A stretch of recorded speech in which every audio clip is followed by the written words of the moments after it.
Hello दोस्तों, मैं सौरभ आर्य mission सरकारी मोड़ में आपका स्वागत करता हूं। आज का हमारा टॉपिक है संधि। तो संधि किसे बोलते हैं? संधि का अर्थ होता है मेल करना या जोड़ करना। जैसे कि दो दो, हम दो दो भाई बहन है। अगर हम ये सब ऐसे बोल लेंगे कि हम दो दो भाई बहन हैं, तो थोड़ा अटपटासा या वह अस्पष्ट लगेगा और इसे बोलने में ज़्यादा समय लगेगा। अगर हमें इसे इस तरह लिखे, हम चार भाई बहन हैं,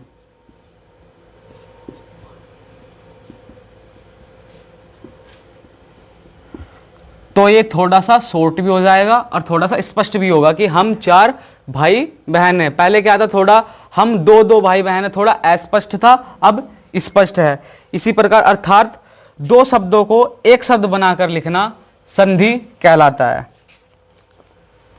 अगला पॉइंट, इसी प्रकार भाषा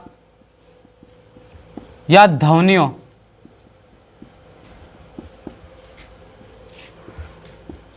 का मेल भी संधि कहलाता है।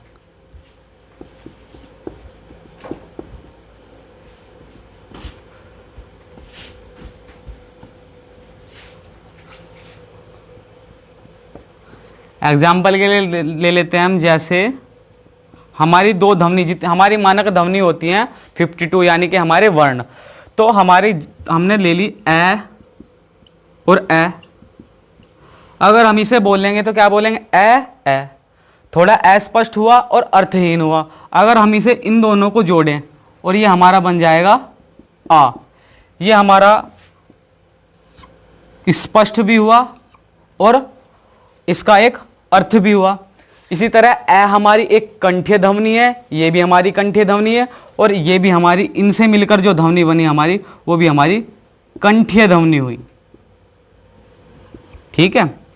इसी तरह अब हम देखते हैं व्याकरण की। व्याकरण का संधि में क्या पार्ट है? व्याकरण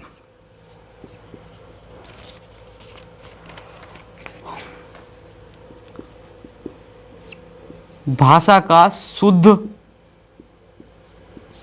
एवं अर्थपूर्ण रूप व्याकरण कहलाता है।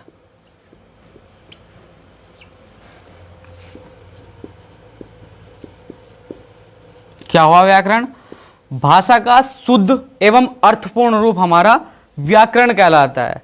इस तरह जैसे कि हमारे जो व्याकरण है, तो हमारे व्याकरण के तीन विभाग हैं। तीन में से हमारा इसका जो पहला विभाग है वो है वर्ण विचार। क्या है? वर्ण विचार। जो हमारा वर्ण विचार है, इसमें हम पढ़ते हैं एक तो वर्णों के आकार एवं मेल संबंधी अध्ययन। मेल संबंधी अध्ययन, एक तो हम इनके वर्णों के आकार और दूसरा उनके मेल संबंधी अध्ययन पढ़ते हैं। और जो हमारा मेल होता है, ये हमारे जो वर्णों का मेल होता है, इसे ही हम संधि कहते हैं। उसे हम बोलते हैं संधि।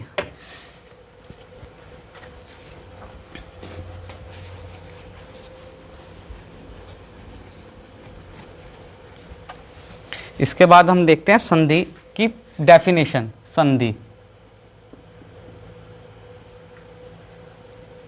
परिभाषा।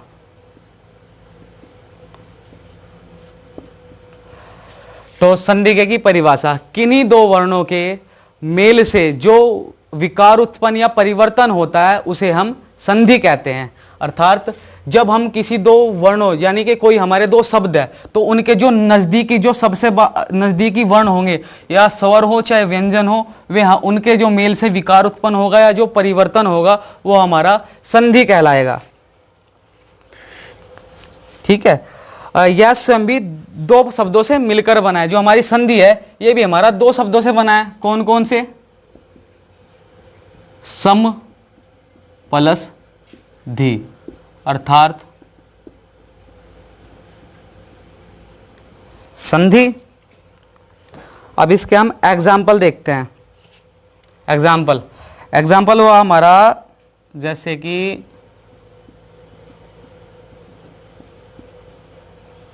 देव प्लस आल्य, देवाल्य। तो जो हमारे जो सबसे नजदीकी स्वर है, सबसे नजदीकी स्वर क्या हुआ, यहां पे हमारा ए हुआ, यहां पे हमारा आ हुआ, इनसे मिलके हमारा बनेगा आ, अर्थात इनका हमारा संधि बनी देवाल्य। ठीक है। इसी प्रकार हमारा इति प्लस आदि हुआ, इसमें हमारा ई तो छोटी हुई, ई प्लस आ, इनसे हमारा मिलके बना या, क्या बना, या। तो हमारा इस शब्द की संधि हुई इत्यादि, क्या बनी, इत्यादि। ठीक है दोस्तों। इसके बाद आता है हमारा संधि विच्छेद। क्या आता है, संधि विच्छेद।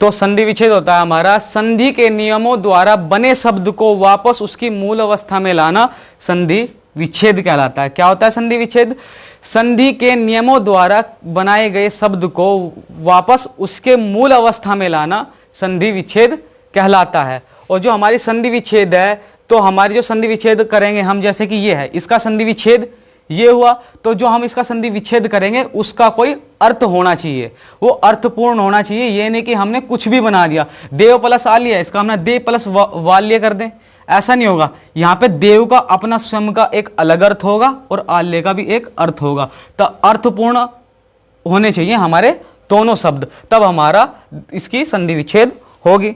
जैसे हम एग्जाम्पल देखते हैं, रजनीश, रजनीश हुआ हमारा रजनी प्लस ईश, ये हुआ हमारा रजनीश। ठीक है। यहां पे अपना रजनी का स्वयं का एक अर्थ है, इसका एक अलग अर्थ है। हम इसे ऐसे नहीं बनाएंगे रै प्लस जनीश, इसमें रै का कोई अर्थ नहीं हुआ अपना, जनीश का अपना कोई अर्थ नहीं हुआ, तो हमारा ये गलत हुआ। इससे हमारा यहां पर रजनी का अपना एक स्वयं का अलग अर्थ है, ईश का अपना अलग एक अर्थ है।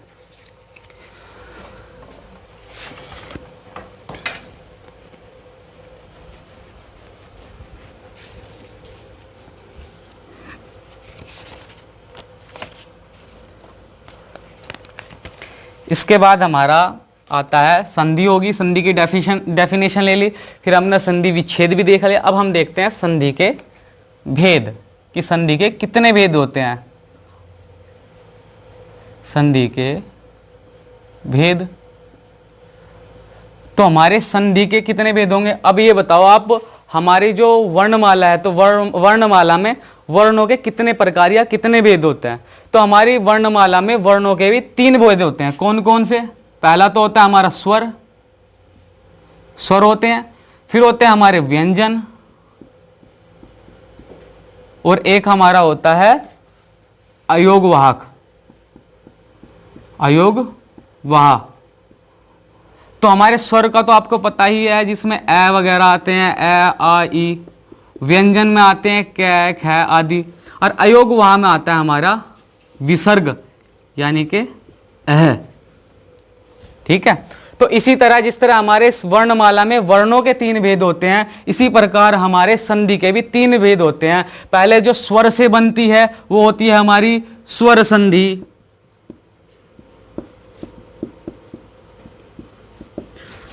दूसरा जो हमारे व्यंजन से बनती है वो होती है हमारी व्यंजन संधि, इसी प्रकार तीसरा हमारा हुआ विसर्ग, यानी अयोगवाह। अयोगवाह होता है हमारा विसर्ग, तो उससे जो बनती है हमारी वो होती है हमारी विसर्ग संधि। जो हमारी स्वर संधि होती है, स्वर संधि वो होती है जैसे कि जिसमें हमारे दो स्वरों का मेल हो, जैसे कि अंतिम नजदीकी स्वर हमारे दोनों ही अंतिम नजदीकी दोनों वर्ण हमारे स्वर हो, जैसे कि आ ई हो या ए आ जो भी हो। और व्यंजन होती है हमारे कम से कम हमारा एक वर्ण व्यंजन हो, जैसे कि एक हमारा ए हो गया, दूसरा य हो गया। इस तरह हमारा कम से कम एक वर्ण व्यंजन हो। इसी तरह हमारा विसर्ग में जिसमें कम से कम हमारा एक वर्ण विसर्ग हो, जैसे कि एक हमारा ये हो गया, दूसरा हमारा कुछ भी हो, चाहे हमारा वो स्वर हो, चाहे वो हमारा व्यंजन हो, यह हो, तो हमारी वो होगी विसर्ग संधि।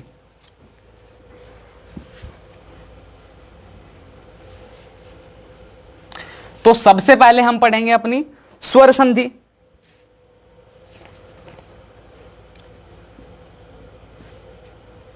स्वर संधि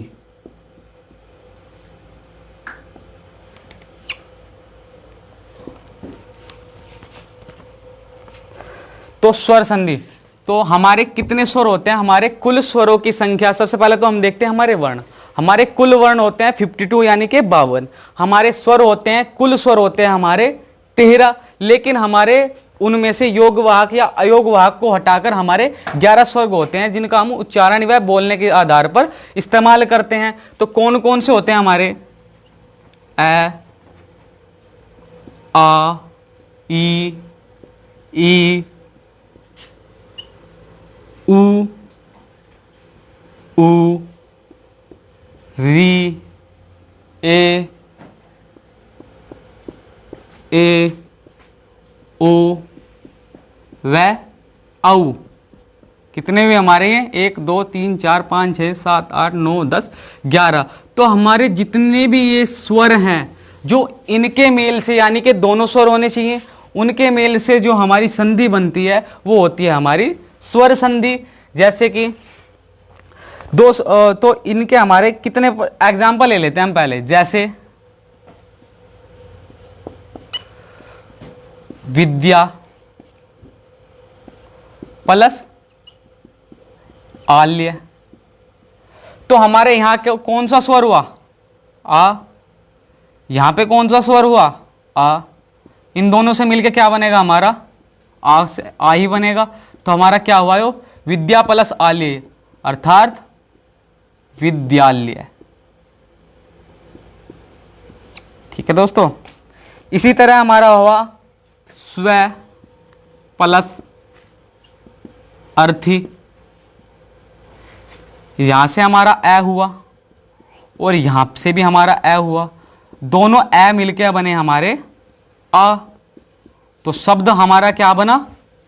स्वार्थी। ठीक है। इसके बाद जो हमारी ये स्वर संधि है, हमारी स्वर संधि के भी 5 भाग होते हैं।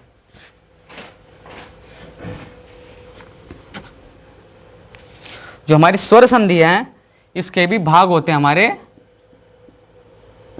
कितने? 5। कौन कौन से? पहला हुआ हमारा दीर्घ संधि,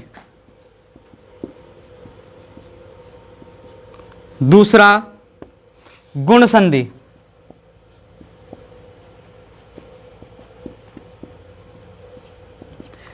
तीसरा वृद्धि संधि,